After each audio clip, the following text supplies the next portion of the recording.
ever tried to explain an English word in your native tongue, but you failed? Well, it's not your fault. There are a lot of English words that are untranslatable. That's why today I've picked 10 words that are not translatable in many other languages. Well, not with just a single word anyway. From social awkwardness to modern slang, you'll wish you had some of these words in your language. All right, what are we waiting for? Let's get started.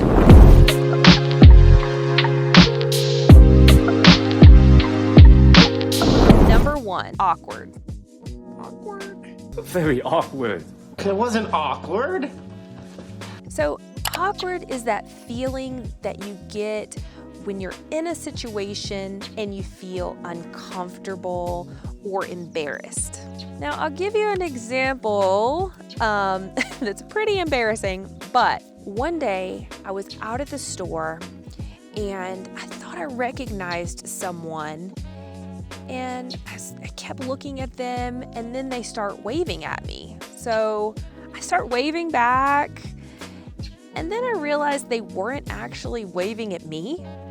So I changed my wave into a kind of a hair fix move, and as you can imagine, it was a pretty awkward situation.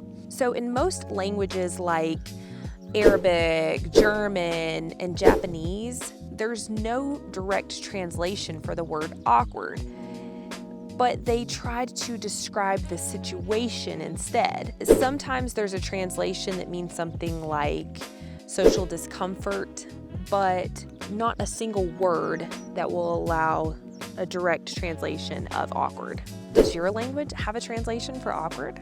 Number 2, binge. Binge watching media content.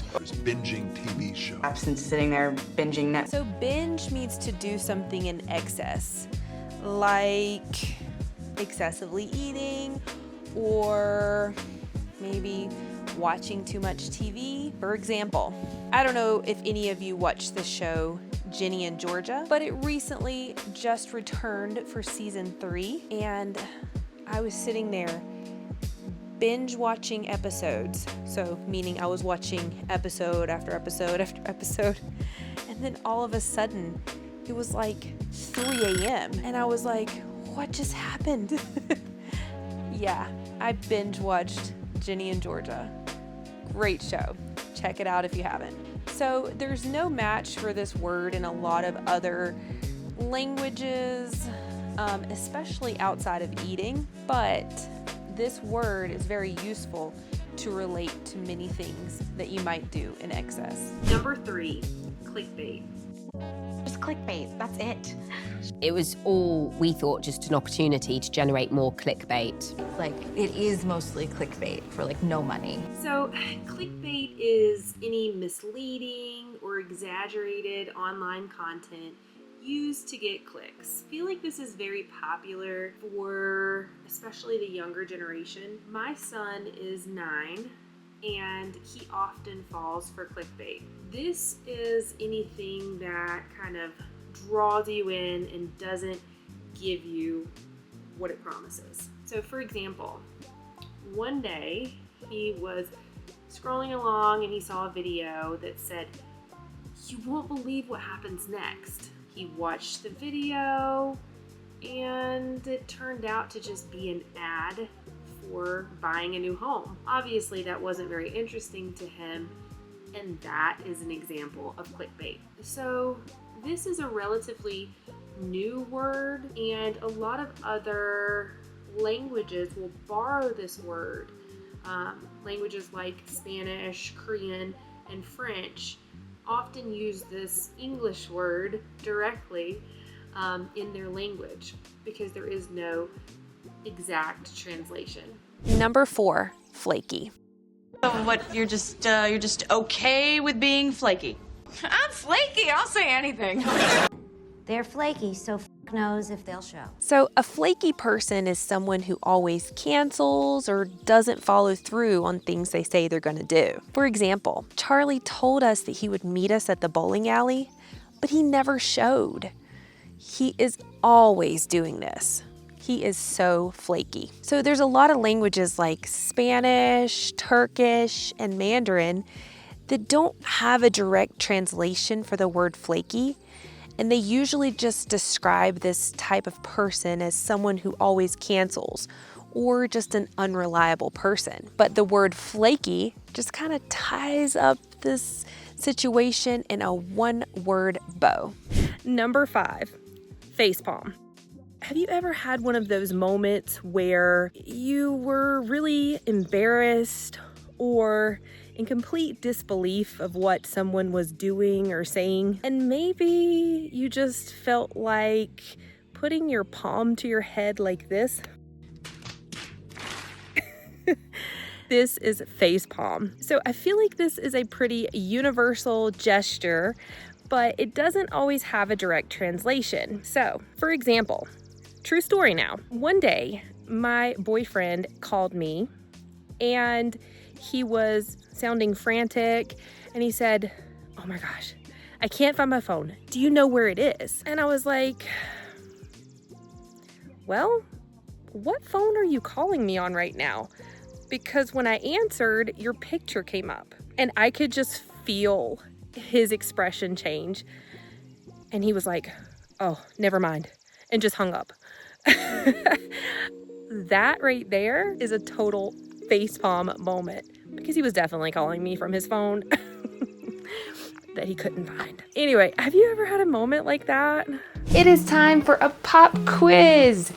Let's see if you've been paying attention. Use the words that we've just went over to answer these questions. Number 1, I sat there not knowing what to say. The silence was so long and uncomfortable. It was so awkward. It was so awkward. Number 2, when he accidentally replied all to a private message, I couldn't help but facepalm. I couldn't help but facepalm. Awesome work. Great job on your first quiz. Number 6, ghost. Anyway, ghost is actually not as scary as it seems. This just means to suddenly stop responding to someone with no explanation. Who ghosted me? Cece ghosted me. Ghosted me. Which actually could be a little scary to some people. But anyway, an example of this might be you meet someone, you think they're great, you hit it off, you talk every day for 3 weeks. Then all of a sudden, he stops responding to your texts. He has ghosted you. I know, there's no nice way to say it, but sometimes it happens. And there's no direct equivalent of this word in Arabic, Thai, or Russian. Most languages describe the action with several words and not just one verb. Have you ever been ghosted or ghosted? Number 7, whistleblower. No, not that kind of whistleblower. This is a person who reports wrongdoing or corruption, usually within an organization. He's a resource for whistleblowers. Gabriel Thompson, the NSA whistleblower. He's a whistleblower. Yeah. For example, Kevin reported all of the safety violations that were going on at his job, but he was worried about losing his job. Luckily, he was protected by whistleblowers protection. In other languages like Russian or Japanese or French, there's no direct translation, but they usually describe this as a person who reports wrongdoing. Number 8, third wheel. So a third wheel is the extra person out with a couple. So for example, 2 of my best friends just started dating. So now it's a little awkward when we go out because they're often holding hands and kissing. So I feel like a total third wheel. There's no exact match in many languages like Korean, Arabic, or Hebrew. They usually use full sentences to describe this type of situation. Number 9, TMI, or too much information. Whoa, dude, what TMI? Oh, Lily. TMI. Too many informations. TMI? Too much information. TMI is a way to respond to someone who's sharing something too personal or too graphic. For example, my mom likes to describe everything. She could literally write storybooks because she describes things in such detail to where you feel like that you're there, which is a great trait to have, except when you're describing something disgusting. So she had surgery a few years back on her arm, and she was telling me and my family about what had happened, and she was sharing all of the gory details about the blood and the bones and just all of those things. But the problem was she was sharing this while we were eating dinner, so it was just a little TMI, or too much information. So TMI is directly used in a lot of languages because the other language may not have a direct correlation, but this word is used a lot in texting or on online platforms. You ever needed to say TMI to someone? Number 10, procrastinate. So to procrastinate means to delay or avoid doing something that you know you need to do. For example, I recently moved, and some of you may have noticed I have a different background here. So moving is a pain. I don't know how many of you have had to move in your life, but it's a struggle. And I have been procrastinating emptying all of these boxes I have stacked everywhere in my new home. But I'm working on it. So procrastinate doesn't have an equivalent verb in a lot of languages like Malay, Bengali, Zulu. They might say something like put off work or use multiple words to describe this verb. Do you ever procrastinate? I bet not, right? All right, it's time for our last pop quiz of this lesson. Let's see what you've learned. He just stopped texting and disappeared. No explanation at all. I think I got ghosted. Great job. All right, let's try another one. She posted a long Facebook update after her breakup, including her ex's personal hygiene and what she found in his laundry. Ooh, that's TMI. Too much information. All right, here is our last question of the quiz. Here we go. He said he'd do the project yesterday, but he's watching YouTube videos instead. Procrastinating. He's procrastinating and watching YouTube videos instead.